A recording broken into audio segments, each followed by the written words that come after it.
We are here in Goa. While there is going to be no bilateral between India and Pakistan, the journalists over here from Pakistan are joining us here on India Today. Kamran Yousaf from Express Tribune is joining us, and so is Sweta Singh, my colleague from Aaj Tak. We'll be talking about the big meeting of the SCO, but could there be a thaw in ties between India and Pakistan? Kamran, let me begin with you.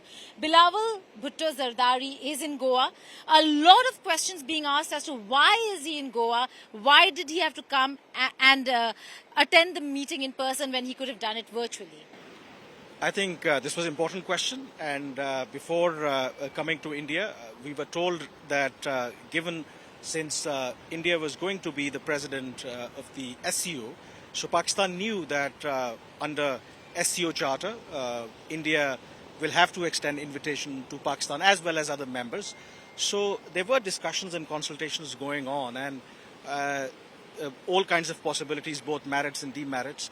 And then I think all the Pakistani decision makers, including the Pakistani establishment, which always has a say in such matters as far as even relations with India is concerned.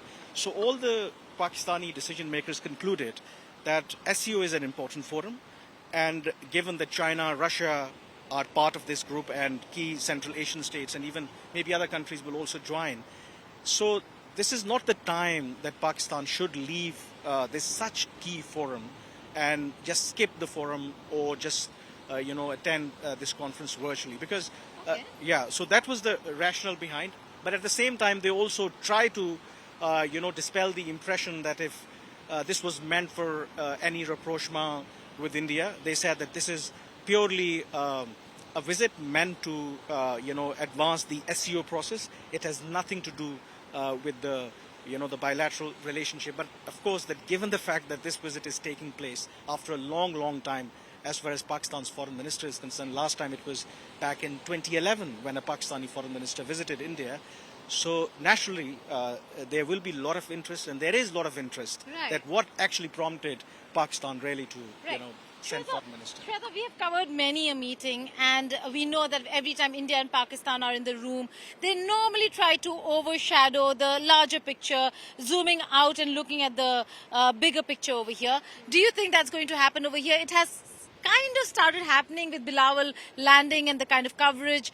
What is he going to say? Is it going to be outside the room, inside the room? Will Kashmir be raked? Terrorism be raked? What's going to happen? Will they overshadow the talks this time? I think all the questions that we are putting up to the various officials, whether on camera or off camera, pertain to this. Everybody in India wants to know, will you raise terrorism? And perhaps everybody in Pakistan wants to know if you will raise Kashmir. So that's the situation. I think diplomacy is carried very beautifully when you come to such a place. Though there are certain I would say specific things here. There's a lifeguard there. There's a lifeguard that's required perhaps in diplomacy right now. In case Jaishankar and Bilawal decide to take a walk, I suppose you'd require a lifeguard. Yes, they would. But they wouldn't take a walk. So that's what we've been talking about this over the past few months, ever since these meetings have been scheduled. We want to know whether Bilawal Bhutto will come here. So it could be any other foreign minister, but a Bhutto coming here, the fourth from his family, to be here.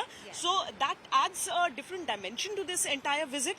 Plus, we've seen how we started with how Bilawal Bhutto, what did he say before taking off? How long is he taking to reach here? As soon as he reached here, the pictures that came out. And of course, after that, when he said that I like to be here. Well, there has to be a confession over here. There is an Indo-Pak obsession when it comes to us journalists. We cannot escape that.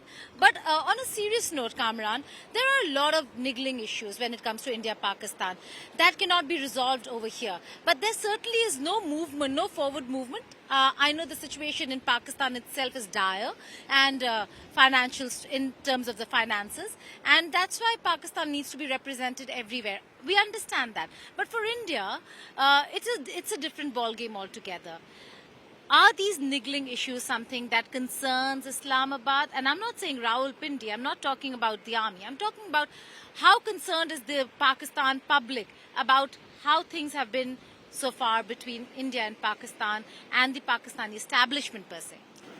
I think there has been a long debate even in Pakistan that how should we approach relationship with India. Of course that we know that both countries, we don't need to repeat again and again. They have, long-standing issues, but then there is a debate in Pakistan that how should we, really approach, dealing with these issues. Should we, promote people-to-people contacts, for example, trade, given the, the proximity between the two countries and how trade between the two countries can really benefit even, Pakistan's economy and the people of Pakistan. And the current coalition government, if you see both the PMLN and the Pakistan People's Party, both these parties have a very clear view on that. They believe that without improving relationship with India and also having peaceful relationship with other neighbors, you cannot really economically progress.